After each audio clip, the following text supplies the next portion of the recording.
Narito ilang dessert na hindi ka mabibitin sa sarap at sa sukat.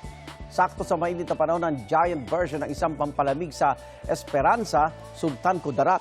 Yan ang dambuhalang halo-halo.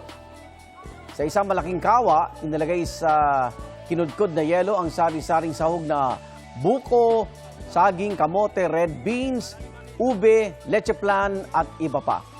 Libre po yan para sa mga residente at bisita ng pista. Ang ilan nakatikim may dalang lagayan, kaya gaya ng tabo at pichel. Bukod sa higanting dessert, tambok din sa Halo-Halo Festival ng Esperanza ang street dance competition at paligsahan sa paggawa ng modern halo-halo.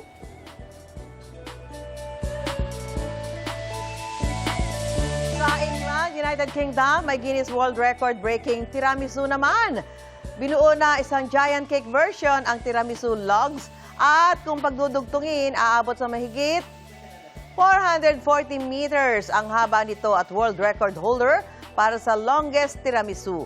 Mahigit 100 Italian pastry chefs ang nagtulong-tulong sa loob ng 2 araw para mabuo ito. Gumamit sila ng 19,000 na itlog, 400 kilo na sukal at 128,000 na biscuits.